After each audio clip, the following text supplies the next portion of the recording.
బేల మండల కేంద్రంలోని స్థానిక కల్వరి ప్రార్థన మందిరంలో క్రిస్మస్ వేడుకలను ఘనంగా జరుపుకున్నారు. వివిధ రాజకీయ పార్టీల ముఖ్య నాయకులు హాజరై ఫాస్టర్ మేషక్తో కలిసి ప్రత్యేక ప్రార్థనలు చేపట్టారు. అనంతరం కేక్ కట్ చేసి శుభాకాంక్షలు తెలిపారు. మండలంలోని అన్ని చర్చలను ప్రత్యేకంగా విద్యుత్ దీపాలతో అలంకరించారు.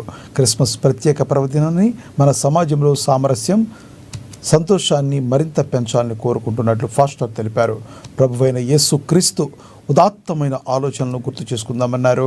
ప్రజలకు క్రిస్మస్ శుభాకాంక్షలు చెప్పడంతో పాటుగా శాంతి సందేశాన్ని ఇచ్చారు. అనంతరం చిన్నారులకు బహుమతులను అందించారు.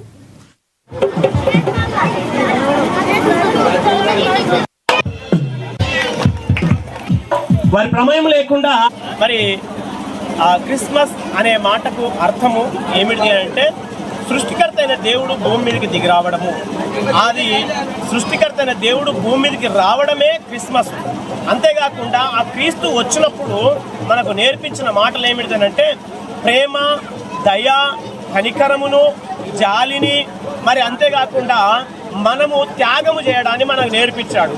అది త్యాగము ఎలాంటి త్యాగం అంటే, ఉదాహరణకు మాట్లాడితే కొవ్వొత్తి ఏ విధంగా తనను తాను కరిగిపోతూ కూడా లోకానికి ఏ విధంగా వెలుగునిస్తుందో, మన జీవితాలు, మనం భూమి మీదకి వచ్చాము కనుక మన జీవితాలు కూడా మన గ్రామస్తులకు, మన పట్టణస్తులకు, మన ఇంటి పక్కోళ్ళకు, మన కుటుంబీకులకు, చాలా సందర్భాలు కుటుంబీకులకే పరిమితం అనుకుంటాము, కానీ కుటుంబీకులకు కాదు, మన గ్రామం కొరకు, మన దేశం కొరకు మన జీవితాలను త్యాగం చేసే వాళ్ళంగా మనం ఉండడమే అదే నేర్పింది క్రిస్మస్. అది నిజమైన క్రిస్మస్. ఈ క్రిస్మస్ను పాటించినట్లయితే, ఈ సందేశాన్ని పాటించి, ఈ మాటలను పాటించినట్లయితేనే అది నిజమైన క్రిస్మస్ మన జీవితంలో. అప్పుడే క్రీస్తు మన హృదయంలో జన్మించినట్టు. అదే క్రిస్మస్. ఆ రోజు ఏ రోజైతే జరుగుతుందో ఆ రోజు మన జీవితంలో క్రిస్మస్ చేసుకున్నట్టు. లేకపోతే ఇలాంటి క్రిస్మస్లు ప్రతిదినము ప్రతి సంవత్సరం చేసుకుంటూ ఉంటాము. కానీ క్రీస్తు మనసు లేదా క్రీస్తు ప్రేమ లేని క్రిస్మస్లు ఎన్ని జరుపుకున్నా వ్యర్థమే. అలాంటి క్రిస్మస్లు జరుపుకోవాలని నా గ్రామ ప్రజలకు, నా దేశ ప్రజలకు నేను ఈ వార్తను చేరవేస్తూ రిక్వెస్ట్ చేస్తున్నాను. అందరికీ క్రిస్మస్ శుభాకాంక్షలు. నేడు ఇక్కడ సమావేశమై క్రిస్మస్ పండుగని చాలా ఘనంగా జరుపుకుంటున్నాం. అందుకు మేము ఇక్కడికి రావడం వల్ల మాకు చాలా ఆనందంగా ఉంది. ఎందుకంటే మన భారతదేశం భిన్నత్వంలో ఏకత్వము, అన్ని కులాలు, అన్ని మతాలు సామరస్యంగా కలిసిమెలిసి అన్ని పండుగల్ని ఒకరికొకరు వెళ్ళి గౌరవించుకుంటూ జరుపుకోవడం చాలా ఆనందంగా ఉంటుంది.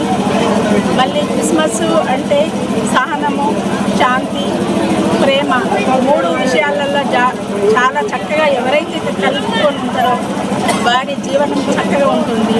మరియు మన ధర్మాన్ని మనం పాటించి ముందుకు వెళ్ళడం వల్ల మన ఎలాంటి ఇబ్బందులు కూడా కలగవు.